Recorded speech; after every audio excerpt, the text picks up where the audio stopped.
وما أدراك ما الحطمة نار الله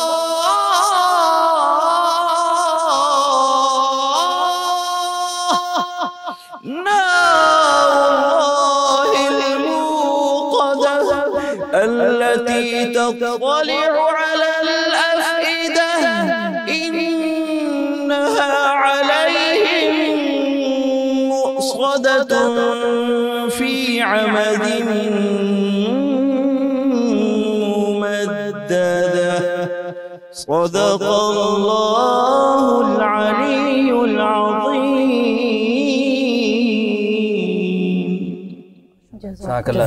بہت بہت شکریہ ڈاکٹر صاحب. اللہ تعالیٰ جزا عطا فرمائے اور اللہ تعالیٰ آپ کو مزید بہتر سے بہتر انداز میں قرآن پاک کی تلاوت کی توفیق عطا فرمائے. اور میرا خیال ہے نعت رسول مقبول صلی اللہ علیہ وسلم قاری محمد ارشد تہامی صاحب نعت رسول مقبول صلی اللہ علیہ وسلم پیش فرمائیں. اور قاری صاحب مائک ذرا دے لیجیے. تیرے سونے مدینے تو قربان میں للہ مینو مدینے بولا سونے گھٹ دے جان دینے سادم ڈاکیے وسا مرنا تو پہلے روزہ ویکھا سونے لاجا رکھ لے شاہ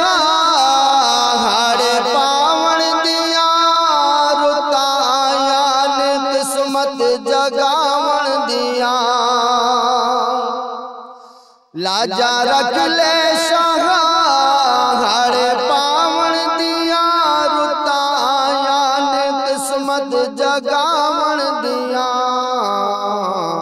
لے دے چھٹیاں مدینے نو جاون دیا لے دے چھٹیاں مدینے نو جاون دیا من لیندا ہے تیری خدا سونیا میں سنبھالا کیویں قلب بیتاب نو کیویں روکا میں ہنجواں دے سیلاب نو میں سنبھالا کیویں قلب بیتاب نو کیویں روکا میں ہنجواں دے سیلاب نو جدوں جاندے مدینے دے ول قافلے جدوں جاندے مدینے دے ول قافلے ہنجو آندے نے اکھیاں چوں آ سونیاں جدوں جاندے مدینے دے ول قافلے ہنجو آندے نے اکھیاں چوں آ سونیاں تیرے سونے مدینے تو قربان میں للہ مینو مدینے بولا سونیاں. جزاک اللہ جی ماشاءاللہ سبحان اللہ. بہت بہت شکریہ قاری صاحب آپ کا. آپ نے بہت ہی بہترین اور شاندار انداز میں نعت رسول مقبول صلی اللہ علیہ وسلم پیش کی ہے. بشرا یقینی طور پر ہمارے لیے یہ مسرت کے بھی لمحات ہیں اور ہمارے لیے بابرکت لمحات ہیں کہ ہم فیضیاب ہو رہے ہیں مستفید ہو رہے ہیں ان نعمتوں سے اللہ کی رحمتوں سے. جی اور آج ماشاءاللہ سے پھر سے رونق سجی ہے. تیسری سحری کی ٹرانسمیشن ہے رمضان کا سما میں سما ڈیجیٹل پروگرام اور انشاءاللہ پورے رمضان یہ رونقیں جو ہے دوبارہ رہیں گی. تو چلیے اب اپنے خاص مہمان کی طرف چلتے ہیں اور میں بتاتی چلوں کہ پروفیسر نورید فاطمہ قرآن تھراپسٹ ہے ماشاءاللہ. She is renowned Islamic scholar educationist T V radio broadcaster بھی رہی ہیں اور اس کے ساتھ ساتھ مذہبی پروگرامز بھی کرتی رہی ہیں ایز اے ہوسٹ. اور آج تھینک یو آپ نے ٹائم نکالا special it's an honour for us. مجھے یہ بتائیے میں آپ سے پوچھتی چلوں کہ ماشاءاللہ قرآن تھراپسٹ ہونا بہت ریئر ہے پورے پاکستان میں. بہت میرے خیال سے کم لوگ ہوں گے گنتی کے. آپ نے فرسٹ آف آل یہ فیلڈ قرآن تھراپسٹ آپ بنی ہیں ایک تو اس کا بتائیں اور پھر ہمیں بیسکس بھی بتائیں کہ قرآن تھراپی میں ہوتا کیا ہے. بہت شکریہ بشرا. بسم اللہ الرحمن الرحیم. اللہم صلی علی سیدنا و مولانا محمد وعلی آلہ وصحبہ وبارک وسلم. سب سے پہلے تو میری جانب سے آپ کو عمران آپ کو سما کی پوری ٹیم کو اور تمام ویورز جو جہاں جہاں ہمیں دیکھ رہے سن رہے ہیں ان سب کو ماہ رمضان المبارک کی آمد بہت بہت مبارک ہو. اور سحری کے ان بابرکت لمحات میں آپ نے بھی دعا سے آغاز کیا، آپ نے بھی بہت خوبصورت تلاوت کلام مجید قاری صاحب نے فرمائی، نعت رسول مقبول صلی اللہ علیہ وسلم میں بھی مدینہ منورہ کی دعا اور مناجات تھی. تو دعا ہے کہ اللہ تعالیٰ اس ماہ رمضان المبارک کو ہم سب کے لیے بابرکت کرے، اور وہ جو نبی کریم صلی اللہ علیہ وسلم نے ممبر پاک پر اپنا قدم پاک رکھ کر آمین فرمایا تھا، ہمیں اس صف میں کبھی شامل نہ کرے، اور ہمیں ایسے لوگوں میں شامل کر دے کہ جو اس مہینے سے اپنی بخشش کروا کے اور پھر عید منائے. اور بہت خوبصورت سوال آپ نے پوچھا کہ قرآن تھراپسٹ ہونا کیوں اور کیسے. تو سب سے پہلے تو میں کیوں کا جواب دے دوں کہ میں نے بہت سے سبجیکٹس کو اسٹڈی کیا. آپ کو پتہ ہے جب ہم کالج لائف میں ہوتے ہیں تو آپ کی کئی ایمبیشنز ہوتے ہیں، اسکول لائف میں اور ہوتے ہیں، پھر جب آپ پریکٹیکل لائف میں آتے ہیں تو آپ کے اور ہو جاتے ہیں. اور میں نے یہ دیکھا کہ ہمارے ہاں ارد گرد طریقہ علاج کئی جو ہے وہ مروج ہے. اس کے اندر روحانی طریقہ علاج میں بھی ہم دیکھتے ہیں دم سے علاج کیا جاتا ہے، تعویذ بھی دیا جاتا ہے، یہ ہمارے بزرگوں سے یہ چیزیں رائج ہیں. لیکن ایک جو میں سمجھتی ہوں خواتین کے پورشن میں جس چیز کا فقدان تھا وہ یہ کہ ہمیں ٹیرو کارڈز بھی ملتے ہیں، ہمیں جو ہے وہ دیگر بنگالی باجیاں بھی معاشرے میں کالا جادو کرتی ہوئی نظر آتی ہیں، اور خواتین کی عزتیں اور ان کا پیسہ بھی نیلام ہو رہا ہوتا ہے سرے عام. اور مور دین 95% میں معذرت کے ساتھ اپنی بہنوں سے کہ یہ خواتین ہیں کہ جو جا کر اور ان کی دکانیں بھی، یہ جو 2 نمبر ڈھونگی بابیں ہیں ان کی بھی دکانیں چمکاتی ہیں. تو مجھے یوں لگا کہ قرآن پاک ہمارے پاس اللہ رب الکریم کی بھیجی ہوئی سب سے وہ مستند کتاب ہے کہ جس کے ایک حرف کے بدلے میں آپ کو 10 نیکیاں تو ملتی ہیں، لیکن اس کے الفاظ کا اعجاز اور اس کی تاثیر یہ ہے کہ اگر آپ اس کو نان بلیورز کے اوپر بھی پڑھیں تب بھی یہ اثر کرتا ہے. اس کو آپ اپنے لیے پڑھیں تب بھی، اس کو آپ دوسروں کے لیے پڑھیں تب بھی. تو کیوں نہ وہ کتاب کہ جس میں ہدایت ہے انسانیت کے لیے، جس میں شفا ہے تمام بنی نوع انسانوں کے لیے، اس کو علاج کے طور پر اس دکھتی ہوئی جو ہے ہماری دکھی انسانیت کے لیے استعمال کیا جائے، اس معاشرے کے علاج کے لیے استعمال کیا جائے. پھر آپ نے بیسکس کی بات کی، اس میں سب سے پہلے تو یہ کہ آپ کو خود قرآن پاک بہت اچھے سے اس کے 5 حقوق کا پتہ ہونا چاہیے. تلاوت ہے، پھر اس کی تفہیم ہے، پھر اس کے اوپر عمل ہے، پھر اس کا ابلاغ ہے اور اس کے احکامات کی تنفیذ ہے.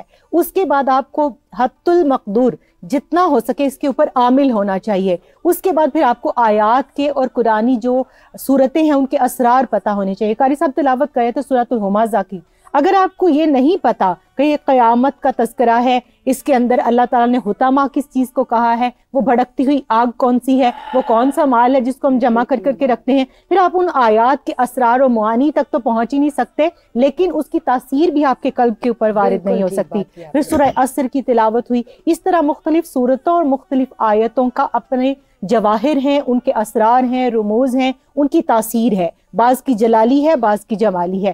تو پھر ان کو اکارڈنگ ٹو سچویشن کس طرح سے ہم پڑھتے ہیں، پڑھنے کے لیے بتاتے ہیں، وہ پڑھنے والے کی بھی اپنی تاثیر ہوتی ہے. تو اس کے کچھ ڈوز اینڈ ڈونٹس ہیں، پھر اس کے آگے گفتگو چلے گی تو پھر ان سے متعلق بھی میں بات کروں. بہت بہت شکریہ، آپ نے اتنی بہترین بات بتائی ہے. مجھے ڈوز اینڈ ڈونٹس ابھی قاری صاحب اگر ہم آگے بڑھتے ہیں، اور چونکہ پہلا عشرہ بھی ہے، نبی کریم صلی اللہ علیہ وآلہ وسلم کے جو معمولات ہیں اور جو رمضان آپ صلی اللہ علیہ وسلم نے روزے رکھے، اس حوالے سے ذرا ہمارے جو دیکھنے والے ہیں ان کو بتائیں کہ وہ کون سی سنتیں ہیں جن پر وہ عمل کر سکتے ہیں. جی بہت شکریہ. بسم اللہ الرحمن الرحیم. اللہم صلی وسلم وبارک علی سیدنا و مولانا محمد وعلی آلہ وصحبہ وبارک وسلم. دیکھیں نبی کریم صلی اللہ علیہ وآلہ وسلم آپ نے جس طرح رمضان المبارک گزارا ہے، اگر ہم اس کو پڑھ لیں تو شاید ہم آج اپنی جو سحری ہے، افطاری ہے، تکلفات ہیں، اپنی مشکلات ہیں اور روزمرہ کے جو ہمارے کام ہیں ان کو ہم بالکل کم سمجھیں. نبی کریم صلی اللہ علیہ وآلہ وسلم آپ نے اگر 10 سال جو ہجری کے 10 سال ہیں نا، آپ نے وہ رمضان المبارک گزارا، تو اس میں ہر رمضان المبارک میں ایک علیحدہ سے ایکٹیویٹی ہمیں نظر آتی ہے. ٹھیک ہے. سیرت پاک صلی اللہ علیہ وآلہ وسلم کا جب ہم مطالعہ کرتے ہیں کہ آپ دیکھیں کہ غزوہ بدر یہ بھی رمضان المبارک میں ہوا. اب اسی سے ہم آج بات کرتے ہیں رمضان المبارک کی کہ صحابہ کرام علیہم رضوان روزہ بھی رکھا ہوا ہے اور سفر میں بھی ہیں. اور سفر کیسا ہے؟ گرمی کا موسم ہے اور کھانے پینے کے لیے بھی ساز و سامان کچھ زیادہ نہیں، اور ساتھ جو اسلحہ ہوتا ہے وہ بھی کم ہے۔ ایک ہی وقت کے اندر سواری کے اوپر کوئی ایک صحابی سوار ہوتے ہیں اور دوسرے ساتھ پیدل چلتے ہیں۔ تو اگر ہم اسی چیز کو مد نظر رکھیں کہ سرکار دو عالم صلی اللہ علیہ وآلہ وسلم نے بڑی سادگی کے ساتھ رمضان المبارک گزارا، کوئی کسی قسم کا تکلف نہیں ہے، اور آپ دیکھیں کہ جب حالت سفر ہوتی ہے نا تو روزہ معاف بھی ہوتا ہے، یعنی روزے کو اس کی قضا بھی کی جا سکتی ہے، بعد میں اس کو رکھا جا سکتا ہے۔ چند صحابہ کرام علیہم رضوان ایسے بھی تھے کہ جنہوں نے یقیناً سفر کے اندر روزے کو افطار بھی کیا، یعنی روزہ نہیں رکھا، اور بعض ایسے ہیں کہ جنہوں نے عزیمت پر عمل کرتے ہوئے روزے کو بھی رکھا۔ تو ہمیں اس چیز کو ملحوظ خاطر رکھنا چاہیے کہ ہم آج چھوٹی چھوٹی پریشانیوں کی وجہ سے روزہ چھوڑ دیتے ہیں، اور ہم کہتے ہیں ہمیں فلاں مسئلہ تھا۔ اگر ہم نبی کریم صلی اللہ علیہ وآلہ وسلم کا وہ فرمان سامنے رکھیں کہ صوموا تصحوا او کما قال، کہ تم روزہ رکھو اللہ تمہیں صحت عطا فرما دے گا، اور آپ اس چیز کو اگر دیکھیں کہ نبی کریم صلی اللہ علیہ وآلہ وسلم کا کوئی بھی حکم وہ حکمت سے خالی نہیں ہے، ہر سنت کے اندر ہزارہا حکمتیں پوشیدہ ہیں جو کہ انسانی عقل سے بھی بالا ہیں۔ اگر آج کی ہم بات کریں تو جو ماہرین ہیں وہ اس بات کو مان چکے ہیں، بلکہ ایک جاپان کا کوئی بندہ تھا، اس نے جب تحقیق کی انسانی جسم کے اوپر کہ انسانی جسم کو بہت ساری ایسی بیماریاں لاحق ہوتی ہیں جن کا علاج کیا ہے، بھوک ہے، یعنی اس نے تحقیق کرنے کے بعد یہ اس نتیجے پر پہنچا، جب اس سے پوچھا گیا کہ ایک بندے کو پورے سال کے اندر کتنی دیر تک بھوک کو پیاس کو برداشت کرنا چاہیے، تو اس نے کہا کہ کم و بیش کوئی 30 دن ایسے ہونے چاہیے کہ جو بھوک کو برداشت کرے۔ اب اس کا فائدہ کیا ہوگا؟ جب انسان کو بھوک لگتی ہے نا تو اس کا جسم، اس کا معدہ اور اس کے دیگر جو اعضاء ہیں، یہ اس کی باڈی کے اندر جو چیزیں گل سڑ جاتی ہیں نا اندر ہی، تو ان کو کھانا شروع کر دیتی ہیں اور ان کو تلف کر دیتی ہیں، ختم کر دیتی ہیں۔ تو اس کا فائدہ یہ ہوتا ہے کہ بہت ساری بیماریاں اور بالخصوص کینسر سے انسان کو نا حفاظت مل جاتی ہے۔ اب قربان جاؤں کریم آقا علیہ الصلوۃ والسلام کی ذات پر اور شریعت اسلامیہ پر، دین اسلام پر، کہ ہمیں ایسا میتھڈ عطا کر دیا، ہمیں ایک ایسی زندگی گزارنے کا طریقہ عطا فرما دیا کہ جس کے اندر بیماریوں سے بھی شفا ہے اور جناب ڈھیروں ڈھیر برکتیں بھی ہیں، اور ساتھ ہی فرما دیا قرآن نے کہ ایام معدودات، یہ تو گنتی کے چند دن ہیں۔ اور جب قرآن پر ہم غور کرتے ہیں تو قرآن یہ بھی ہمیں فرماتا ہے کہ جو تم وَأَن تَصُومُوا خَيْرٌ لَكُمْ إِن كُنتُمْ تَعْلَمُونَ، کہ تمہارا روزہ رکھنا تمہارے لیے بہتر ہے اگر تم جانو۔ یعنی جب ہم نے جانا، اس کے بارے میں تحقیق کی، تو عین نبی کریم صلی اللہ علیہ وآلہ وسلم کی شریعت کے مطابق زندگی گزارنے میں دنیا کے اندر بھی ہمارے لیے عافیت ہے، آخرت کا ثواب تو ابھی باقی ہے، جس کے بارے میں کریم آقا علیہ الصلوۃ والسلام نے فرمایا کہ ہر جو عمل ہے، ہر نیکی ہے، اس کا بدلہ 70 سے 700 گنا تک ہے، لیکن روزہ ایک ایسا بدلہ ہے کہ اللہ تعالیٰ فرماتا ہے کہ روزہ میرے لیے ہے اور اس کا ثواب بھی میں عطا فرماؤں گا۔ بلکہ بعض شارحین لکھتے ہیں کہ اس کا معنی یہ ہے کہ روزہ میرے لیے ہے اور اس کا ثواب میں خود ہوں، یعنی باقی چیزوں کے بدلے میں تو ہو سکتا ہے انسان کو جنت ملے، اور ہو سکتا ہے، لفظ میں اس لیے کہہ رہا ہوں کہ اللہ تعالیٰ کی ذات پر کوئی چیز واجب تو نہیں نا ہے کہ کوئی بندہ یہ کہے کہ میں نیک کام کر لیا ہے میں نے، تو اب اللہ تعالیٰ پر مجھے یہ فلاں چیز عطا کرنا واجب ہے، ایسی بات نہیں ہے۔ وہ قادر مطلق ہے، چاہے تو بڑی سے بڑی نیکی کو رد کر دے، وہ قادر مطلق ہے، چاہے تو چھوٹی سی نیکی کو پسند کر لے، خلوص دیکھا جاتا ہے، تقوی دیکھا جاتا ہے۔ تو ان تمام چیزوں کو ملحوظ خاطر رکھتے ہوئے میں اپنے ہم یہ تو عرض کر سکتے ہیں کہ اللہ اپنی رحمت سے ہمیں جنت نہیں ملے، بالکل ایسا ہی ہے، ہم عرض کر سکتے ہیں، لیکن یہ چیز کہنا کہ ہمارے لیے یہ نیکی کر لی ہے اب جناب جنت ہمارے لیے واجب ہوگی، ایسی بات نہیں ہے کہ ہمیں ہر لمحہ اللہ تعالیٰ سے ڈرنا چاہیے، رحمت سے پر امید تو ہے، تو امید ایسی ہونی چاہیے۔ دیکھیں نا کہ ایک بندہ گناہ گار ہے تو اس کو امید ہونی چاہیے کہ اللہ رب العالمین کی ذات بخشنے والی ہے، اور ایک بندہ اگر نیکوکار ہے تو اس کو یہ ڈر ہونا چاہیے۔ اب یہ جملہ جو ہے نا یہاں پر یہ قابل غور، اس کو ڈر ہونا چاہیے کہ پتہ نہیں میرے اعمال مقبول ہیں یا نہیں۔ اب اس سے عاجزی پیدا ہوگی، انکساری پیدا ہوگی، تکبر کا خاتمہ ہوگا۔ تو یہ تمام کی تمام چیزیں اگر ہم ملحوظ خاطر رکھتے ہیں، اور رمضان المبارک میں کریم آقا علیہ الصلوۃ والسلام کی صرف اس زندگی کے حصے کو سامنے رکھ لیں کہ ہر جو رمضان المبارک ہے نا اس میں کوئی نہ کوئی ایسا مارکا، کوئی نہ کوئی ایسا کام ہوتا کہ جو بہت سخت ہوتا، اور نبی کریم صلی اللہ علیہ وآلہ وسلم نے تقریباً کوئی 3 رمضان المبارک اپنی مبارک ظاہری حیات کے گزارے کہ جس کے اندر کریم آقا علیہ الصلوۃ والسلام بالکل امن کی حالت میں تھے، صحابہ کرام علیہم رضوان بھی بالکل امن کی حالت میں تھے۔ انہی میں سے ایک رمضان ایسا تھا کہ نبی کریم صلی اللہ علیہ وآلہ وسلم نے پورا مہینہ اعتکاف فرمایا، اور پورا مہینہ ایک بات مجھے بتایا آپ نے کہا ہمیں اللہ سے ڈرنا بھی چاہیے، ظاہر ہے ہم گنہگار ہیں اور مغفرت کی طلب ہمیشہ ہر کسی کی زبان پر ہونی چاہیے بے شک۔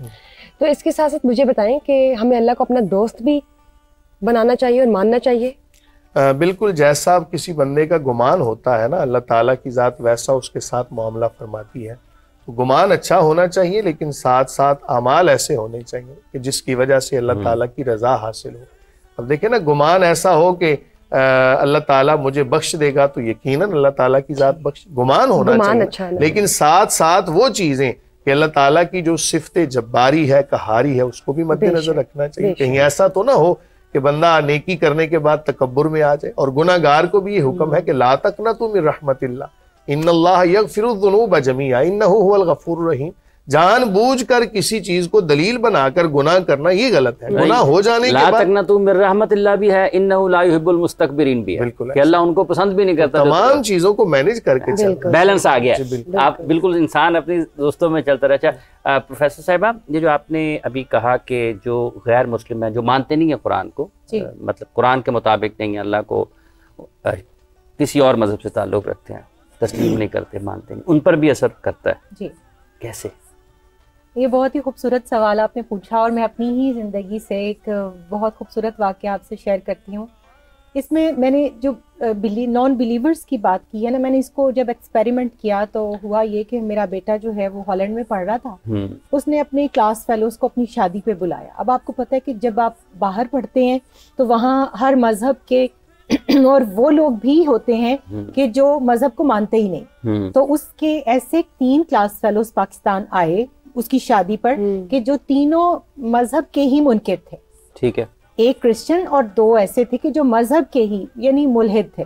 اب جب وہ ان کا ایک وہاں پر مسئلہ ہو گیا امریکہ میں، تو انہوں نے کہا کہ جی وہ بیٹا پریشان ہو گیا کہ اس نے تو میرے جو ہے فلوریان اس کا نام تھا، کہ اس نے آنا ہے میری شادی پر اور یہ مسئلہ ہو گیا۔ میں نے کہا بیٹے اگر اس نے آنا ہوا اور پہنچنا ہوا تو وہ پہنچ جائے گا، آپ میرے کہنے سے سورہ انشراح پڑھنا شروع کر دیں 11 دفعہ، جسٹ اول آخر درود شریف پڑھیں اور یہ پڑھیں، کیونکہ یہ بند دروازے کھولتی ہے، اس کا مطلب ہی کھولنے والی سورہ۔ تو جب اس نے پڑھی اور میں بھی پڑھ رہی تھی اور میں کچن میں کام کر رہی تھی، تو وہ کہتا ہے نہیں اب وہ ایمبیسی میں بیٹھ کے ہے، اب وہ بیٹھا ہے 1 گھنٹہ تو فلائٹ میں رہ گیا ہے، اب کیسے آئے گا؟ میں نے کہا ڈونٹ وری، اللہ کا کلام جو ہے وہ اس کے اندر تاثیر ہے، یقین سے پڑھو۔ اس نے پڑھی، میں نے بھی پڑھی، اور اس کے بعد وہ ہنستا مسکراتا 10 منٹ بعد میرے پاس آیا کہ اس کو پرمیشن تو مل گئی ہے، but how is it possible کہ وہ 1 گھنٹے میں وہاں انٹرنیشنل فلائٹ کے لیے پہنچ جائے۔ وہ وہاں گیا، وہ پاکستان پہنچا، اور جب وہ پاکستان آیا تو میں نے اس کو فلوریان کو بتایا کہ you are here just because of قرآن۔ تو پھر اس کے بعد میں نے اس کے ولیمے میں یہ جو ہزاروں لوگ موجود تھے ان سب کو میں نے قرآن کی حقانیت کی یہ مثال بتائی، اور انہوں نے مانا کہ ہر انسان نے مجھے جواب دے دیا تھا، ایمبیسی نے جواب دے دیا تھا۔ اب آپ دیکھیں یہاں سے ہم یہ جو نقطہ ڈیرائیو کرتے ہیں وہ یہ ہے کہ اللہ نے تاثیر عطا کرنی ہے، وہ ان اللہ علی کل شیء قدیر ہے۔ اس کی جب بارش برستی ہے تو وہ یہ نہیں دیکھتی کہ یہ کانٹے ہیں، یہ پھول ہیں، یہ سبزہ ہے یا یہ چٹیل میدان ہے، وہ ہر جگہ برستی ہے، اس نے رحمت اتارنی ہے، رب وہی ہے، اس کا نظام وہی ہے، بالکل الرحمن الرحیم، بے شک۔ تو اس میں پڑھنے والے کا یقین، جو میں نے شروع میں بھی بات کی تھی کہ آپ کا کتنا قرآن کی آیات پر یقین ہے۔ لیکن عمران مجھے دکھ کے ساتھ یہ کہنا پڑتا ہے پونسٹون کے اوپر، ہمارا پیناڈول کے اوپر، بروفن کے اوپر، ان پر تو یقین ہے کہ دے آر پین کلرز، لیکن اس پر یقین نہیں ہے کہ سورۃ الفاتحہ کو میرے نبی کریم صلی اللہ علیہ وآلہ وسلم نے، صحابہ کرام رضوان اللہ علیہم اجمعین نے اپنے درد کو دور کرنے کے لیے سانپ کے کانٹے پر، بچھو کے کانٹے پر، ان بیماریوں کے لیے شفا قرار دیا، رقیہ قرار دیا، اس کو زہر کا تریاق قرار دیا۔ تو ان صورتوں کو آیات سلام ہیں، ان چیزوں کو ہم اپنی بیماری کے لیے نہیں پڑھتے، لیکن ہم میڈیسن پر اتنا بلیو کرتے ہیں کہ یہ کھا لوں گا یا یہ علاج ہو جائے گا تو اس سے آرام آ جائے گا۔ اچھا میں بھی آپ کو ایک بات بتاتا ہوں پھر بتائیں. میں بھی بتاتا ہوں. یہ تو یقین کی بات ہے نا، کیوں نہیں قاری صاحب؟ اللہ سے آپ جیسا گمان کریں گے اللہ تعالیٰ آپ کے لیے ویسے فیصلے. دیکھیں نا کہ جو بدھ کے سامنے بیٹھا ہے رزق تو اس کو بھی مل رہا ہے، اس کو بھی مل رہا ہے، ٹھیک ہے، تو گمان اس کا بن گیا نا، تو عطا فرمانے والی ذات اللہ کی ذات ہے، اللہ یقین کی بات ہے. اچھا میں آپ کو بتاؤں، یہ جو آپ نے ابھی فلوریان کی بات کی ہے اور آپ نے کہا جی قرآن کے آیات کو، اگر آپ تو خوش قسمت لوگ ہیں، اللہ تعالیٰ سمجھ عطا کرے، اللہ شعور عطا کرے، اللہ رحمت کرے، سب کے اوپر اللہ رحمت کرے، اور تو مالک الملک ہے. میرے نا یہ گھٹنے میں درد ہو گیا شروع.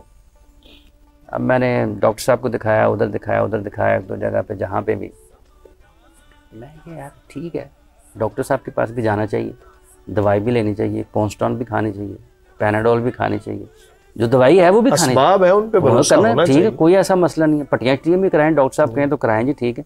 وہ کہیں جی اسٹریچنگ کرو، ایکسرسائز کرو تو بھی کرو. اب میں ایک جگہ سے اپنے گھر سے نکلتا تھا تو اللہ نے رحمت کی، ایک دن میں نے پڑھنا شروع کر دیا واحدہ سالہ کا عبادت. وہ آدھے کی گھنٹے کا راستہ تھا، مطلب جہاں میں نے پہنچنا ہوتا تھا نا وہ آدھا ایک گھنٹہ.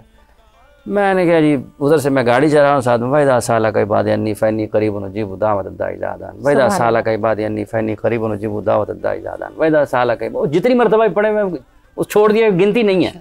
جہاں پہ جیسے موقع ملا، جہاں پہ بریک لگی، کسی اور کام میں لگ گیا، چل پڑا دوبارہ، تو گھٹنے کی درد اللہ نے ختم کر دی ہے.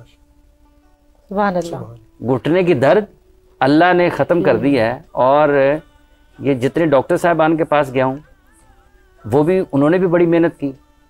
تمام محنتوں کے بعد جو آپ نے ذکر کیا دنیاوی اسباب کا وہ بھی ہوئے، اور پھر جو حقیقت ہے، جو سب سے جس کو کوئی چیلنج نہیں کر سکتا، اس حقیقت کے ذریعے اللہ نے شفا بھی دے دی. سبحان اللہ. قرآن تو دیکھیں نا، وَنُنَزِّلُ مِنَ الْقُرْآنِ مَا هُوَ شِفَاءٌ وَرَحْمَةٌ لِّلْمُؤْمِنِينَ. مکمل کتاب ہے جس میں ہر دیکھیں قسم کی بیماری کا حل ہے. اب اس میں بھی ایک چھوٹا سا واقعہ ایڈ کر دوں کہ قرآن کی تاثیر کے حوالے سے، شفا کے حوالے سے، کہ ایک وظیفہ بتایا جاتا تھا، اور میں نے بڑی دیر پہلے اپنے استاد صاحب سے سنا کہ جس بندے کو درد ہو داڑھ کے اندر، تو وہ وتر کی نماز کے اندر پہلی رکعت کے اندر سورہ نصر، دوسری رکعت کے اندر سورہ لہب، اور تیسری رکعت کے اندر سورہ اخلاص، یعنی ترتیب کے ساتھ وتر کی نماز کے اندر یہ وظیفہ کرے.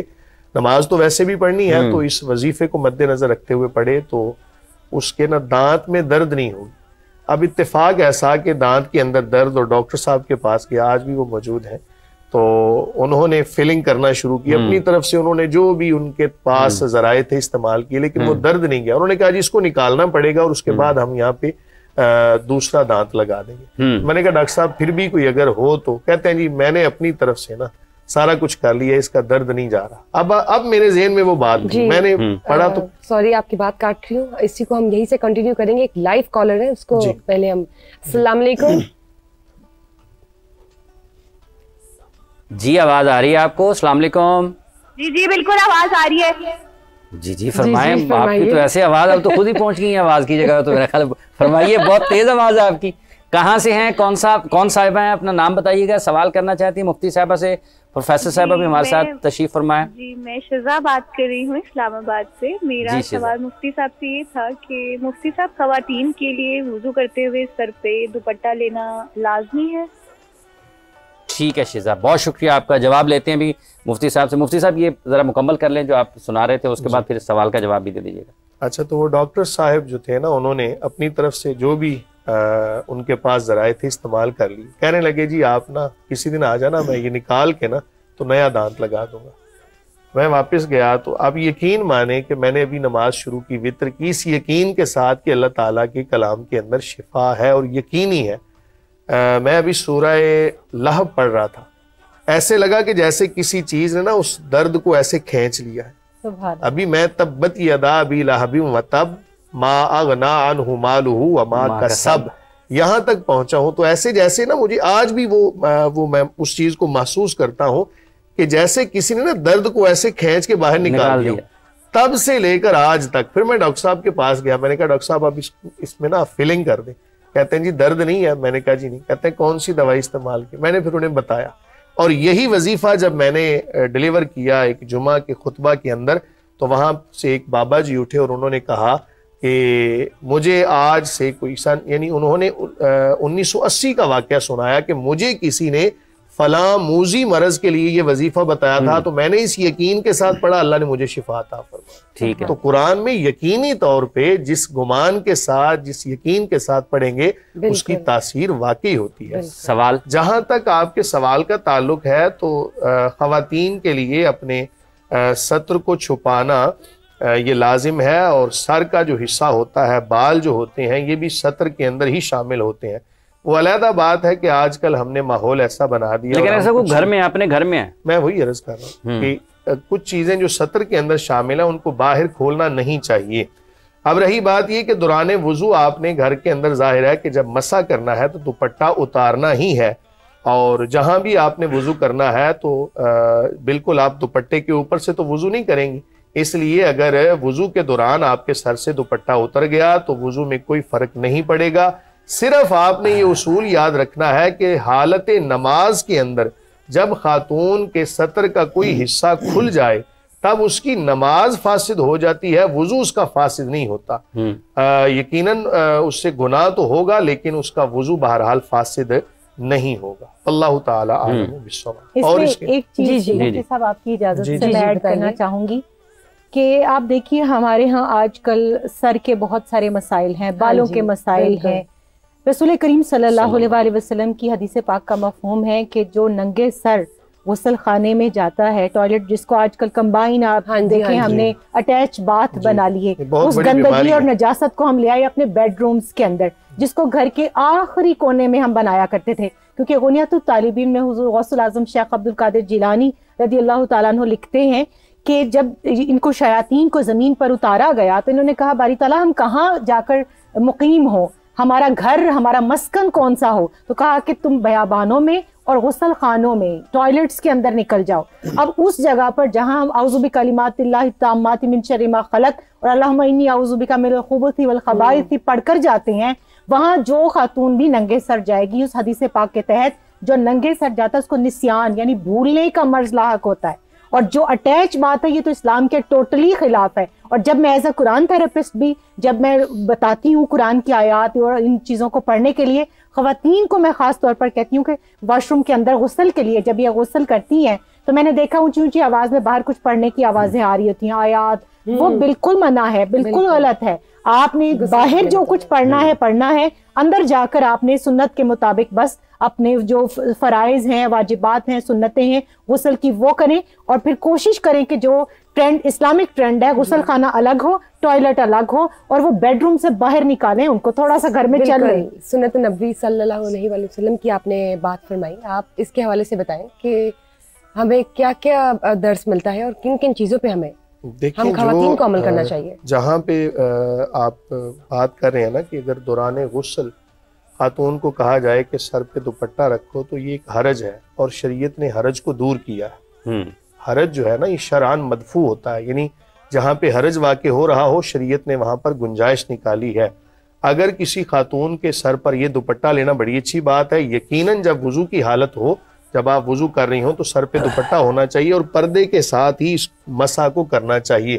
لیکن اگر بہرحال کسی نے بامر مجبوری ایسی جگہ تھی کہ جہاں پر وضو کرنے کے لیے پردے کی حالت تھی، وہاں پہ اگر سر سے دوپٹہ اتر گیا تو شریف طور پر اس کی گنجائش ہے، لیکن بہتر جو ہے نا وہی جو ڈاکٹر صاحبہ نے ابھی پروفیسر صاحبہ نے ابھی یہاں پر جو بیان کیا، اسی کو ملحوظ خاطر رکھنا چاہیے۔ حضور نبی کریم صلی اللہ علیہ وآلہ وسلم کی شریعت سے جو ہمیں سبق ملتا ہے نا، ایک تو حضور غوث پاک کی شان تو بہت بلند ہے، بڑی اعلیٰ شان ہے۔ میں اگر اس کو حدیث سے جناب اس کو آپ کے گوش گزار کروں تو کریم آقا علیہ الصلوۃ والسلام کی سیرت سے ہمیں سبق ملتا ہے، حدیث کے الفاظ ہے ابعدا فی المذہب، کہ آپ جو واش روم کے معاملات ہیں ان کو تعلیم امت کے لیے فرمایا کہ ان کو دور لے جاؤ۔ تو ہر وہ چیز جس کا تعلق اگر میں عام زبان میں بولوں کچرے کے ساتھ ہو، گندگی کے ساتھ ہو، اس کو شہروں سے دیہات سے دور لے کے جانا چاہیے۔ اب اسی سے ہمیں اس حدیث سے سبق ملتا ہے کہ جو فیکٹریاں ہیں، کارخانے ہیں، پولیوشن کی جو چیزیں ہیں ان کو شہروں سے دیہات سے دور لے کے جانا چاہیے۔ رہائشی علاقے ہیں ان سے ذرا دور جانا چاہیے، ان سے ذرا دور جانا چاہیے۔ پروفیسر نورید فاطمہ صاحبہ میں آپ سے پوچھنا چاہوں گی، حضرت فاطمہ رضی اللہ عنہا کا کیا کردار رہا حضور پاک صلی اللہ علیہ وآلہ وسلم کی زندگی میں؟ بہت ہی خوبصورت سوال ہے آپ کا، اور میں یہ سمجھتی ہوں کہ ہم خواتین کو ہر وقت اسوہ بطول سلام اللہ علیہ سامنے رکھنا چاہیے، کیونکہ جب ہم کہتے ہیں لقد کان لکم فی رسول اللہ اسوۃ حسنہ، تو اسی کی ایکسٹینشن سیدہ پاک سیدہ فاطمہ الزہرا سلام اللہ علیہ کی سیرت اور کردار ہے، کیونکہ وہ جو معروف حدیث پاک ہے جس کی راویہ ام المومنین سیدہ عائشہ صدیقہ طیبہ طاہرہ رضی اللہ تعالیٰ عنہا ہیں کہ میں نے جب آتے ہوئے فاطمہ رضی اللہ تعالیٰ عنہا کو دیکھا تو وہ انہوں نے فرمایا کہ میں نے گفتگو میں، نشست و برخاست میں، انداز میں، اطوار میں کسی کو سیدہ فاطمہ الزہرا سلام اللہ علیہ سے زیادہ رسول کریم صلی اللہ علیہ وآلہ وسلم کے مماثل نہیں پایا۔ اس کا مطلب کیا ہے؟ ایک عام خاتون بہن بیٹی اس کو اس طرح سمجھے کہ وہ عکس مصطفیٰ صلی اللہ علیہ وآلہ وسلم میں ڈھلی ہوئی شخصیت ہے۔ کھانا کیسے ہے؟ وہ اپنے بابا جان کو دیکھتی ہیں، پینا کیسے ہے؟ ادھر دیکھتی ہیں، معاملات، گیو اینڈ ٹیک، سخاوت کی بات، وہ جو سورہ دہر آپ کی سخاوت کے واقعات کو بیان کرتا ہے، وَيُطْعِمُونَ الطَّعَامَ عَلَىٰ خُبِّهِ مِسْكِينًا وَيَتِيمًا وَأَسِيرًا، وہ کہاں سے آئی؟ وہ اپنے گھر سے، رسول کریم صلی اللہ علیہ وآلہ وسلم سے سیکھ کر۔ اور اب آپ دیکھیے کہ 5 سال ابھی عمر انور ہے، بعض روایات میں کم و بیش لکھی ہے کہ جب وہ اوجڑی والا معروف واقعہ ہمیں ملتا ہے تو مجاہدہ اسلام ہے، آپ صلی اللہ علیہ وآلہ وسلم کے ساتھ ساتھ چلنے والی، بچپن کے کھیل، لہو لعب، گڑیاں، یہ آپ کے کھیل نہیں ہیں، آپ اس وقت بھی ناموس رسالت کی محافظہ ہیں، مجاہدہ ختم نبوت ہیں۔ اونٹ کی اوجڑی کو اتنی ننھی سی بچی کا جا کر حرم پاک میں کہ جہاں بڑے بڑے دشمن اسلام کھڑے ہیں، ابو جہل کھڑا ہے، ابو لہب ہے، آس بن وائل ہے، عتبہ بن ابی معیط ہے، ان تمام کے درمیان میں اس کو ہٹانا اور پھر ان کو دعائے ضرر دینا کہ جو بدر کے مقام پر وہ 8 ایک ہی واصل جہنم ہوئے اور ایک گڑھے میں گرے، یہ سیدات النساء رضی اللہ تعالیٰ عنہ کی دعائے ضرر تھی۔ پھر آپ دیکھیے ہجرت آپ نے فرمائی، قربانیاں آپ نے دی، اور آپ کی قربانیوں کا تسلسل تو میں کربلا اور کربلا کے بعد تک دیکھتی ہوں۔ ہر بیٹی اپنی ماں کا عکس ہوتی ہے۔ یہاں پر ہمیں یہ جو مثلث نظر آتی ہے نا کہ آپ صلی اللہ علیہ وآلہ وسلم نے کائنات کی 4 بہترین خواتین کا جہاں تذکرہ فرمایا کہ سیدہ آسیہ جو سلام اللہ علیہ جو فرعون کی زوجہ ہیں، سیدہ مریم سلام اللہ علیہ عیسیٰ علیہ السلام کی والدہ، پھر سیدہ خدیجۃ الکبریٰ سلام اللہ علیہ خاتون اول ہیں، مسلمہ اول ہیں، محسنہ اسلام ہیں، جن کے مال نے اسلام کی بنیاد سازی کی، وہ آپ کی والدہ ہیں۔ آپ نے ان کی قربانی کو، ان کے ایثار کو، ان کی وفا کو اور ان کی اسلام سے دوستی کو کربلا کے میدان تک پہنچا کر، اور انہی کی شہزادی سیدہ زینب سلام اللہ علیہ نے اس کو پھر بام عروج تک پہنچا دیا۔ پھر آپ کی سخاوت کا تسلسل کیا ہے، قربانیوں کا، شجاعت کا، کہ ائمہ اہل بیت اطہار جو آپ کی ذریت ہیں، آپ دیکھیے تمام کے تمام، کسی کی زہر خوانی کے ساتھ شہادت ہوتی ہے اور کسی کی تلوار، تیر، نیزے اور ان آلات کے ساتھ شہادت ہوتی ہے، تمام نے شہادت اختیار فرمائی۔ تو میں سمجھتی ہوں لوگوں کی سخاوت چند ٹکوں کی ہوتی ہے، کچھ مال کی ہوتی ہے، کچھ کپڑے دے دیتے ہیں، مگر یہاں کیا ہے کہ قرآن کہتا ہے لن تنالوا البر حتی تنفقوا مما تحبون، اور سیدہ کائنات سلام اللہ علیہ سیرت مصطفیٰ صلی اللہ علیہ وآلہ وسلم میں ڈھلی ہوئی شخصیت اندر جاتی ہیں، اپنا واحد نیا قمیص لاتی ہیں اور لا کر سائل کو دے دیتی ہیں۔ وہ شمون یہودی والا معروف واقعہ ہمارے سامنے ہے کہ گھر میں کھانے کو کچھ نہیں ہے، 3 دن سے بچے بھی بھوکے پیاسے ہیں، مگر اپنی چادر وہ سیدنا سلمان فارسی رضی اللہ تعالیٰ عنہ کو دیتی ہیں اور ان کو کہتی ہیں جاؤ یہ شمون یہودی کے پاس لے جاؤ اور اس کو گروی رکھ کے کچھ اناج لے آؤ۔ جب وہ جاتے ہیں چادر لے کر، انہوں نے بھی تورات میں پڑھ رکھا تھا نشانیاں کہ نبی علیہ السلام کے جو حضور آخر الزمان نبی صلی اللہ علیہ وآلہ وسلم ہوں گے، ان کے گھر والوں کی سخاوت بھی ایسی ہوگی کہ وہ اپنے تن کا لباس بھی گروی رکھ کر سائل کی مدد کریں گے، اور وہ پھر ایمان بھی لاتے ہیں، اسلام بھی قبول کرتے ہیں۔ مگر یہاں سیدات النساء رضی اللہ تعالیٰ عنہ کی کمٹمنٹ دیکھیے سائل کے ساتھ کہ آپ نے وہ اناج لیا، آپ نے اپنے ہاتھوں سے چکی پیسی، آج کہتی ہیں کھانا تم گرم کر لو۔ میں ان تمام خواتین کے ساتھ ہمدردی کے ساتھ، دکھ درد کے ساتھ، جو یہ کہتی ہیں نا پدر شاہی کا نظام ہم نہیں مانتے، آپ کا ایک لقب ہے ام ابیہا، باپ سے ماں کی طرح محبت کرنے والی، تو وہ ٹائٹل ہم نے اپنانا ہے۔ کاش میرا باپ مجھے یہ ٹائٹل دے، اس سطح تک اپنی خدمت کو لے کر جانا ہے۔ اور پھر آپ وہ چکی پیستی ہیں، کھانا بناتی ہیں، سیدنا سلمان فارسی رضی اللہ تعالیٰ عنہ کو دیتی ہیں کہ یہ لے جائے اور اس سائل کو کھلائے۔ وہ فرماتے ہیں کہ سیدہ پاک بچے 3 دن سے بھوکے ہیں، آپ ان کے لیے کچھ رکھ لیں۔ آپ فرماتی ہیں سلمان ہم جو اللہ کی راہ میں دے دیتے ہیں، ہم اس میں سے کچھ واپس نہیں لیتے، اب یہ کمٹمنٹ ہے آپ کی. پھر آپ یہ دیکھیے قرآن کی ہم نے بات کی, آپ فرماتی ہیں کہ اللہ تیرا شکر ہے تو نے قرآن کی ایک آیت کی تفہیم میں بھی فاطمہ کو حیران نہیں کیا. یہ سٹیٹس ہے آپ کا. اور پھر آپ یہ دیکھیے ہم اکثر درود کی بات کرتے ہیں, میں اکثر کہا کرتی ہوں جیسے قاری صاحب نے بات کی, مفتی صاحب نے, کہ درود پاک وہ وظیفہ ہے کہ یہ قرآن پاک کے اعجاز کو بھی بڑھا دیتا ہے. اور جب ہم کہتے ہیں دعا تو دعا زمین و آسمان کے درمیان معلق رہتی ہے جب تک درود نہ پڑھا جائے. سیدۃ النساء رضی اللہ تعالیٰ عنہ کا معمول تھا کہ آپ ہر جمعہ کو عصر سے مغرب تک بیٹھ کر صرف درود پاک پڑھا کرتی تھیں. پھر جب کبھی مشکل آئی آپ نے قرآن کی آیات کا سہارا لیا. پھر جب سیدہ زینب سلام اللہ علیہا ابھی کم سن بچی ہیں, قرآن کی تلاوت کر رہی ہیں, سر ڈھانپنے کی بات ہوئی, آپ کا دوپٹہ کیا ہوگا, وہ بشرا چھوٹی سی چننی ہوگی جو آج کل بچیاں ہماری گھروں میں لیتی ہیں, وہ سر سے سرکتی ہے, تو آپ فرماتی ہیں کہ اے میری شہزادی اس چادر کو اپنے سر سے نہ اترنے دینا. اور پھر وہ تربیت کہ جو آپ نے اپنے بابا جان سے لی تھی وہ کربلا کے میدان میں, یزید کے دربار میں, ابن زیاد کے دربار میں ہمیں نظر آتی ہے کہ آپ نے اس چادر کی کس طرح محافظت فرمائی اور وہ چادر پھر کس طرح ہم تک پہنچائی. تو میں سمجھتی ہوں کہ آج کی عورت کو سیدات النساء رضی اللہ تعالیٰ عنہ کی سیرت کو, آپ کے کردار کو, آپ کی سادگی کو, آپ کے تقوی کو, آپ کے زہد و ورع کو, اور اب سحری میں ہم بیٹھے ہیں تو آپ کے سجدوں کو خاص طور پر یاد رکھنا چاہیے کہ وہ کیسا سجدہ ہے کہ رات ختم ہو جاتی ہے اور سیدات النساء رضی اللہ تعالیٰ عنہ کا سجدہ بھی پورا نہیں ہوتا. ایڈ کرنا چاہوں گا جو عکس مصطفیٰ ہے صلی اللہ علیہ وسلم حضرت سیدہ فاطمہ الزہرا رضی اللہ تعالی. اگر ہم عام معاشرے میں دیکھیں نا جناب, تو اگر کسی کی والدہ اللہ نہ کرے بچپن میں چلی جائے نا تو وہ ساری کی ساری ذمہ داری جب باپ پہ آتی ہے نا تو باپ پھر تربیت میں کوئی کسر نہیں اٹھا رکھتا.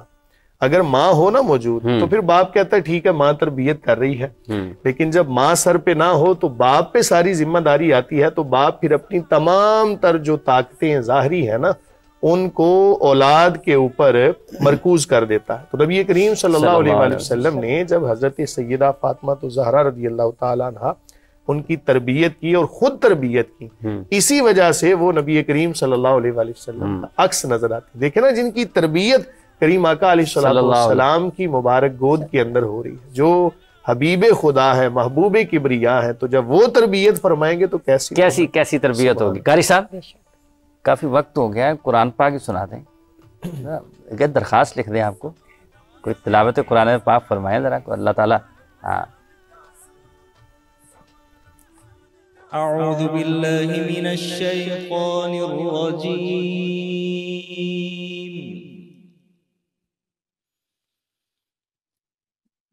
بسم اللہ الرحمن الرحیم.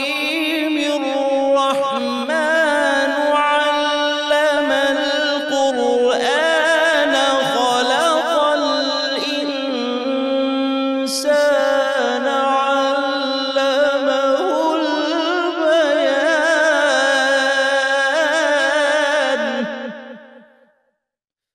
الشمس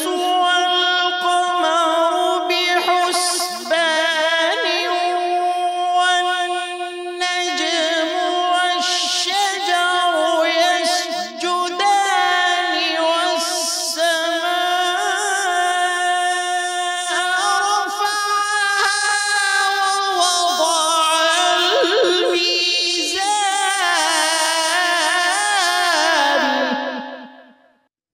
ووضع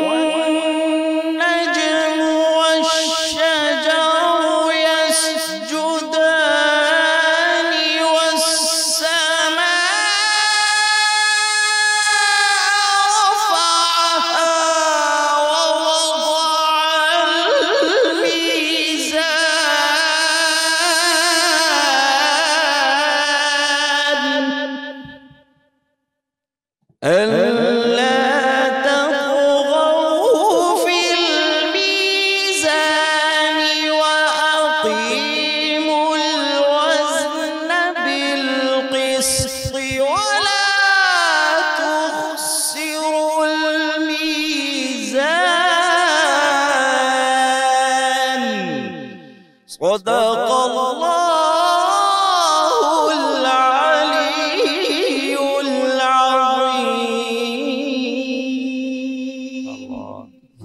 سبحان اللہ سبحان اللہ سبحان اللہ سبحان اللہ. جزاک اللہ. انہوں نے ماشاءاللہ سورہ رحمان کی کچھ آیات کو ان کی تلاوت کی فرمائی. مجھے یہ بتائیے کہ قرآن تھراپی میں سورہ رحمان بھی استعمال ہوتی ہے؟ بالکل بشرا، آپ نے دیکھا ہوگا کہ مختلف دنیا کے علاقوں میں دنیا کے مختلف مذاہب کے لوگ، نان مسلمز، نان بلیورز، اس کا جو ہے اس میں اللہ کا وظیفہ، اللہ کا وظیفہ، لا الہ الا اللہ کا وظیفہ اور سورہ رحمان کا اسپیشلی اس کی لسننگ جو ہے وہ کرتے ہیں. اور اب تو پاکستان کے کئی ہاسپٹلز ایسے ہیں کہ جن میں ایون اتفاق ہاسپٹل میں بھی ایک ایسا پورا کارڈک ڈپارٹمنٹ ہے کہ جہاں پر اس کی لسننگ کا پراپر انتظام کیا گیا ہے، اور جہاں پر مریض جاتے ہیں اور جا کر سنتے ہیں اور ان کی درد کی جو انٹینسٹی ہے وہ کم ہو جاتی ہے. اور ان کا جو اس کے اوپر ڈاکٹر رافعہ رفیق صاحبہ جو ہماری پنجاب یونیورسٹی سائیکالوجی ڈپارٹمنٹ کی ہیڈ ہیں، انہوں نے ایک پورا سینٹر بنایا، پورا ریسرچ پیپر لکھا اور کئی پیشنٹس کے اوپر اس کو اپلائی کیا. جن کو سورہ رحمان سنوائی گئی تھی ان میں ریکوری ریشو بہت زیادہ تھا، اور جن کو نہیں سنوائی گئی ان میں میڈیسن اور تھراپی ان دونوں کا ریکوری ریشو جو ہے وہ سلو تھا. تو یہ تو لکھی پڑی بات ہے، اب تو نوشتہ دیوار ہے، اب تو سب کو پتہ ہے اور یہ کرنا چاہیے. اور میں یہ سمجھتی ہوں کہ جیسے ہم شروع میں بات کر رہے تھے کہ آپ میڈیسن لیں، دوا کو اختیار کرنا، دوا دارو کرنا، معالج کے پاس جانا، یہ بھی آپ صلی اللہ علیہ وآلہ وسلم کے احکامات اور آپ کی ترغیب میں شامل ہے. آپ نے کئی صحابہ کرام پر ایون اس دور کے اندر عمل جراحت فرمایا، حکم دیا، حضرت مقداد رضی اللہ تعالیٰ عنہ کے اوپر بھی کیا گیا. لیکن اس کے ساتھ ساتھ قرآن پاک سے اپنا وہ جو ٹوٹا ہوا تعلق ہے اس کو ہر سطح کے اوپر ہمیں بحال کرنا ہے. بالکل، کیونکہ اللہ کی طرف سے نا، اللہ تعالیٰ وَإِذَا مَرِضْتُ فَهُوَ يَشْفِينِ کی جب میں بیمار ہوتا ہوں تو وہی مجھے شفا دیتا ہے. خوبصورت تحفہ قرآن مجید کی صورت میں. بالکل. تو سب سے پہلے تو ہمیں اس کی تلاوت جیسے قاری صاحب کرتے ہیں تجوید کے ساتھ کرنی چاہیے، پھر ترجمہ اور تفسیر اس کی پڑھنی چاہیے. آپ کو جو بھی لینگویج ہے جس میں آپ ایزی ہیں اس کا ترجمہ پڑھیں. آج کل رمضان المبارک میں تو بہت ہی قیمتی دن ہے، ان میں پڑھیں کیونکہ رمضان تعلیم اور تعلم کے لیے بھی خاص ہے. پھر اس کے بعد آپ اس کے اوپر عمل کریں، کیونکہ عمل کے بغیر زندگی، وہ علامہ نے بھی فرمایا تھا، عمل سے زندگی بنتی ہے جنت بھی جہنم بھی. پھر اس کے بعد اس کا ابلاغ کریں، جس پر عمل کر لیا اس کو اپنے عمل کے ذریعے دوسروں تک پھیلائیں. پھر اس کے احکامات کو اپنی ذات کے اوپر قوا انفسکم واہلیکم نارا، یعنی اپنے آپ کو آگ سے بچانے کے لیے، اپنے گھر والوں کو بچانے کے لیے اس کے احکامات کی تنفیذ ہمارے اوپر لازمی ہے. بالکل. بہت بہت شکریہ صاحبہ. ایسا ہی کیوں نہ کر لیں، ہم بیمار ہونے کے بعد پڑھیں تو ہم ایسا کیوں نہیں کہتے لوگوں کو پڑھتے ہی رہیں، بچوں کو بچپن سے ہی اللہ اللہ اللہ سے شروع کریں اور قاری صاحب کے پاس بھیجیں اور الف با تا سے شروع کریں اور ساری زندگی قرآن پڑھتا رہے اگر، تو میرے خیال میں شاید بیماری نہ ہوگا. خوبصورت بات ہی نہیں. میں بلکہ قاری صاحب آپ کی بات میں صرف اتنا سا ایڈ کروں گی کہ میری بہو جب فیملی وے پہ تھی میں نے تب اس کے اوپر لازم کر دیا تھا قرآن پاک کا سننا. یہ ہمارے اولیاء سے یہ چیز ثابت ہے. اور اب میرا پوتا صرف 7 ماہ کا ہے اور 1 ماہ سے میں اس کو نعت سکھا رہی ہوں، وہ دف بھی بجاتا ہے، نعت بھی پڑھتا ہے. وہ جو آپ نے واقعہ سنا ہوگا حضرت خواجہ بختیار کاکی رحمۃ اللہ علیہ کا، کہ جب وہ بولنے کے قابل ہوئے تھے تو اس وقت جو ہے نا قاری صاحب کے پاس لے کے گئی ان کی والدہ، تو وہ اس وقت جو ہے نا غالباً 7 سپاروں کے حافظ قرآن تھے وہ. تو میرے خیال میں ایسا کیوں نہ ہو جائے کہ جب ماں بچے کو جب لوری دیتی ہے تو قرآن کی لوری دے. بے شک بے شک. تو میرے خیال میں بنیادی اچھی ہو جائے. تربیت ہے نا بچے کی گروتھ، جیسے ہی بچہ ماں کے پیٹ میں ہوتا ہے وہیں سے اس کی تربیت کا آغاز ہو جاتا ہے. ماں کو چاہیے جیسے وہ معاملات کرے، قرآن پڑھے، قرآن سنے. اور یہ ماہرین بھی اس بات کو اب پروف کر چکے ہیں کہ اس وقت میں بھی بچہ سن رہا ہوتا ہے، تو جیسے اعمال ماں کرے گی ویسی تاثیر بچے پر ہوگی. تو اس لیے ایسی خواتین کے جو ایسے معاملات کے اندر ہیں ان کو چاہیے کہ مرد حضرات کو بھی چاہیے نا، سارا خاتون کے اوپر دیکھیں بچے کی ماں نہیں پڑھانا ہے، بچے کی چونکہ پرورش جو ہے نا وہ ماں کے پیٹ سے شروع ہو رہی ہے، اس لیے میں وہاں سے شروع کر رہا ہوں. تو باپ کو بھی چاہیے حلال کما کے لائے. اصل میں ذمہ داری جو کمانے کی ہے نا وہ تو باپ کی ہے نا. جب کسی بچے کو حلال کھلایا جائے گا اور اس کو قرآن سنایا جائے گا، ماں اس کی تربیت اس معنی میں کرے گی، باپ حلال کما کے لائے گا، انشاءاللہ العزیز پھر بچے کی تاثیر آپ دیکھیں گے جناب کہ بچہ جیسے ہی دنیا میں آئے گا وہ قرآن پڑھے گا. اچھا قاری صاحب، اسی رمضان المبارک کے حوالے سے کچھ مسائل بھی لوگ یقینی طور پر جاننا چاہتے ہیں یہ سحری. اچھا کال لے لیں. چلے جی لے لیتے ہیں کال. کالز بڑی آ رہی ہیں قاری صاحب. مفتی صاحب سن رہے ہیں آپ کو. السلام علیکم جی. کون صاحب ہے, کہاں سے؟ میں طوبہ بات کر رہی ہوں سرگودا سے. یہ بتائیے کہ کیا روزہ رکھ کر برش کر سکتے ہیں؟ جیسے آپ صلی اللہ علیہ وسلم بھی ہر نماز سے پہلے مسواک کرتے تھے, تو کیا اس طرح روزہ رکھنے کے بعد ہم ہر نماز سے پہلے مسواک کر سکتے ہیں, یہ دانت صاف کر سکتے ہیں؟ اس میں کیا شرعی حکم ہے؟ بسم اللہ الرحمن الرحیم. جہاں تک آپ کے سوال کا تعلق ہے, بڑا اچھا سوال ہے یہ. صرف آپ نے اصول یہ یاد رکھنا ہے کہ کوئی بھی چیز جو حلق سے نیچے اتاری جائے یا دماغ میں ٹپکائی جائے, کوئی بھی ایسی چیز, تو اس سے روزہ فاسد ہو جاتا ہے. اب چونکہ برش کرنا یہ آج کا معمول ہے, مسواک تو آج کل لوگ بہت کم کرتے ہیں. اگر کسی نے خالی برش کیا دانت صاف کرنے کے لیے تو اس سے روزہ فاسد نہیں ہوگا. اگر پیسٹ لگا لیا, لگا لیا, اس کا ذائقہ حلق سے نیچے اتر گیا تو اب, یا کوئی بھی ذرات اس کے حلق سے نیچے اتر گئے تو اب روزہ فاسد سمجھا جائے گا.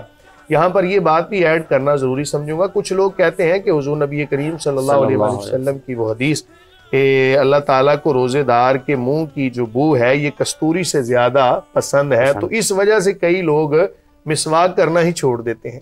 نبی کریم صلی اللہ علیہ وسلم کی سنت متواترہ کے اندر مسواک شامل ہے, اور آپ صلی اللہ علیہ وسلم نے روزے کی حالت میں کئی مرتبہ مسواک کو استعمال فرمایا.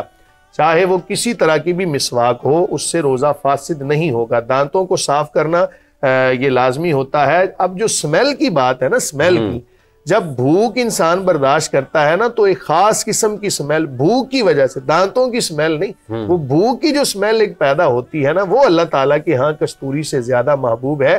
اور یہ کہنا کہ بالکل دانت صاف ہی نہیں کرنی چاہیے, یہ غلط ہے. ہر نماز سے پہلے جناب آپ دانتوں کو صاف کریں, لیکن صرف کوئی ذرہ جو ہے نا وہ حلق سے نیچے. صاحب اگر آپ مفتی صاحب ہم برش کرتے ہیں, پیسٹ استعمال ہوتا ہے, تو آپ سمجھتے ہیں کہ اس کے پیسٹ سے روزہ خراب ہوتا ہے؟ پیسٹ کے ذرات اگر اندر چلے گئے تو پھر روزہ فاسد ہوگا. گلے سے نیچے اتر گئے, اگر گلے سے خالی ذائقہ, اگر آپ کوئی ایسا جناب طریقہ استعمال کر سکتے ہیں کہ گلے سے نیچے نہ اترے تو پھر پیسٹ استعمال کرنے میں حرج نہیں. لیکن جب حکم شرع بتایا جاتا ہے نا تو عمومی بتایا جاتا ہے. عمومی طور پہ دیکھا گیا ہے کہ جو پیسٹ کے ذرات ہیں نا وہ کچھ نہ کچھ اندر چلے جائیں گے. اس وجہ سے احتیاطاً یہ حکم دیا جاتا ہے, جو ایک مسئلہ بتایا جاتا ہے کہ پیسٹ کو استعمال نہ کیا جائے, خالی برش کو استعمال کر لیں, یا پھر آپ جناب فجر جو آپ نے سحری کرنی ہے اس سے ابھی کر لیں نا. ابھی تو سحری کا وقت جو ہے وہ ٹیسٹ لیس پیسٹ ہوتا ہے نا, سکتے ہیں نا, پہلے پیسٹ کر لیں, کلی کر لیں, پھر آپ نے وضو میں بھی کلی. نہیں, اس میں بھی ہے. اگر آپ اپنے آپ پر آپ کو ہے نا کہ آپ حلق سے نیچے نہیں جائے گا, اگر آپ کو یہ یقین ہے تو آپ کر لیں. لیکن مفتی صاحب ایک جی یہ ہے کہ جب پیسٹ کا ذائقہ منہ میں رہے گا بعد میں, چاہے کوئی ذرات نہ بھی رہیں, وہ تو تقریباً میرے خیال میں زائل ہو جاتی ہے, لیکن بعد میں ذائقہ تو دانتوں میں رہے گا. اگر 3 4 5 کلیاں کر لیں, 5 6 7 کر لیں. میں نے اسی لیے کہا نا کہ اگر کوئی ایسا طریقہ کار استعمال کر سکتے ہیں آپ کہ اس کے جو ذرات ہیں وہ اندر نہ جائیں تو پھر اجازت ہے. لیکن میں نے اس لیے عمومی حکم بتایا نا آپ کو کہ ایسا ممکن نہیں ہے, تو اس لیے احتیاط کا تقاضا یہی ہے کہ آپ روزہ رکھنے سے پہلے برش کر لیں, اور اسی طرح افطار کے بعد کر لیں. درمیانہ جو وقت ہے اس میں آپ خالی برش کو استعمال کر لیں. اگر آپ زیادہ نفاست کو جناب پسند کرتے ہیں تو درمیانے اوقات میں آپ خالی برش استعمال کر لیں. ایک اور اس میں جو میں اپنا میرا معمول ہے میں وہ ایڈ کر دوں کہ مفتی صاحب نے بہت ہی خوبصورتی سے بیان فرمایا اس مسئلے کا حل. جو میں نے اپنے لیے حل ڈھونڈا ہوا ہے وہ یہ ہے کہ بعض دفعہ ہوتا ہے کہ سحری بالکل نیک آف ٹائم جو خاتون خانہ ہوتی ہے اس کو کرنے کا موقع ملتا ہے, اور وہ اتنا ٹائم نہیں ہوتا. میں 5 سے 7 منٹ میں برش کرتی ہوں کہ وہ برش کر سکے. اب میں کیا کرتی ہوں کہ میں نے رمضان المبارک کے لیے پھر وہ ٹیسٹ لیس مسواک تھوڑی مہنگی آتی ہے, وہ رکھی ہوئی ہے نرم والی, تو پھر میں وہ دوران روزہ جو ہے وہ کر لیتی ہوں. تو یہ آسانی ہے, بالکل. جب مسواک کی سہولت ہے تو پھر آپ کیوں نہیں نظافت کو اختیار کریں گے, اور اپنے مسلمان بہن بھائیوں کو, گھر والوں کو اپنی بدبو سے, دیکھیں اللہ کو پسند ہے بدبو, وہ مہک روزہ دار کی, میں تو اس کو بدبو بھی نہیں کہتی, لیکن آپ کے ارد گرد والے تنگ ہو رہے ہیں اگر, تو پھر آپ کو صفائی کا اہتمام کرنا چاہیے. الطہور شطر الایمان. دیکھیں نا ایک ہمارا مزاج ہے ہمارا مزاج یہ ہے کہ ہم کسی چیز کو پسند کرتے ہیں، کسی چیز کو ناپسند کرتے ہیں. تو اللہ تعالیٰ کی جو قدرت ہے، اللہ تعالیٰ کی ایک قدرتی جو نظر ہے، اس کا بھی تو ایک معیار ہے نا. تو اس لیے اللہ تعالیٰ کو جو چیز پسند ہے اس میں ہم اپنے آپ کو قیاس نہیں کر سکتے. انسان کی پسند ناپسند کچھ اور ہو سکتی ہے. مثلا ہم کہتے ہیں فلاں چہرہ بڑا خوبصورت ہے، تو اللہ تعالیٰ کو حضرت بلال حبشی رضی اللہ عنہ آپ کا چہرہ کتنا پسند آیا. اس کی وجہ یہ ہے کہ ہمارا ایک معیار ہے کہ ہم خوبصورت کس کو کہتے ہیں، کوئی سفید رنگ ہو، لیکن حسن کی تعریف اللہ تعالیٰ کے ہاں کیا ہے، یہ اس کا مقام ہے. اللہ ہی بنانے والا ہے، اس لیے اللہ الخالق، اللہ ہی خالق ہے، اللہ ہی مالک ہے. اچھا پروفیسر صاحبہ، ہاں جی میں چاہ رہی تھی، اور آپ بھی میرے خیال سے، بلکہ ہم سب چاہتے ہیں کہ آپ اپنی پیاری سی آواز میں کلام سنا دیں. سیدۃ النساء رضی اللہ تعالیٰ عنہ کی بارگاہ میں یہ استغاثہ ہے، اور ہم جس دور سے گزر رہے ہیں میرا خیال ہے ہمیں اسی بارگاہ میں رجوع کرنا چاہیے کہ اپنے بابا جان حضور رحمۃ للعالمین صلی اللہ علیہ وسلم کی بارگاہ میں ہم سب کی سفارش فرما دیں. پروفیسر صاحبہ آپ کلام سنائیں، ہم سب لوگ بڑے اشتیاق سے اس کو سنیں گے انشاءاللہ تعالیٰ. اللہ تعالیٰ اس کو قبول بھی فرمائے. اور جتنے بھی لوگ ہمیں اس وقت دیکھ رہے ہیں، آپ سب لوگوں کا بھی بہت بہت شکریہ کہ آج کی اس سحری میں آپ لوگ ہمارے ساتھ رہے. ہماری کوشش بھی یہی ہے، اور یقینی طور پر ہم یہ زندگی کے ساتھ اچھے طریقے سے یہ رمضان آپ کے ساتھ اور آپ ہمارے ساتھ گزاریں گے. پروفیسر صاحبہ کلام پڑھیں گی اور اسی دوران پھر ہم آپ سے اجازت بھی لے لیں گے. آپ سب لوگوں کا بہت بہت شکریہ. آپ سے افطاری میں دوبارہ ملاقات ہوگی. جی پروفیسر صاحبہ درود شریف سے آواز کرتے ہیں. یا صاحب الجمال و یا سید البشر، یا سید البشر، من وجهك المنير لقد نور القمر، یا سید البشر، لا يمكن الثناء كما كان حقه، بعد از خدا بزرگ توئی قصہ مختصر، یا سید البشر. جناب سید لجپال نور یا زہرا، جناب سید لجپال نور یا زہرا، کرم کرم شہ والا حضور یا زہرا، کرم کرم شہ والا حضور یا زہرا، جناب سیدہ ام ابیہا جان رسول، جناب سیدہ ام ابیہا جان رسول، خدیجہ پاک کا صدقہ حضور یا زہرا، خدیجہ پاک کا صدقہ حضور یا زہرا. اور آیہ تطہیر کی طرف اشارہ ہے. کلام پاک میں اللہ بیان کرتا ہے، کلام پاک میں اللہ بیان کرتا ہے، عظیم آپ کی شان طہور یا زہرا، عظیم آپ کی شان طہور یا زہرا. سیدہ عائشہ صدیقہ رضی اللہ تعالیٰ عنہ سے میں نے بیان کی، نبی کے مثل خرام و کلام آپ کا ہے، نبی کے مثل خرام و کلام آپ کا ہے، زمین پہ آپ ہیں جنت کی حور یا زہرا، زمین پہ آپ ہیں جنت کی حور یا زہرا، جناب سیدہ لجپال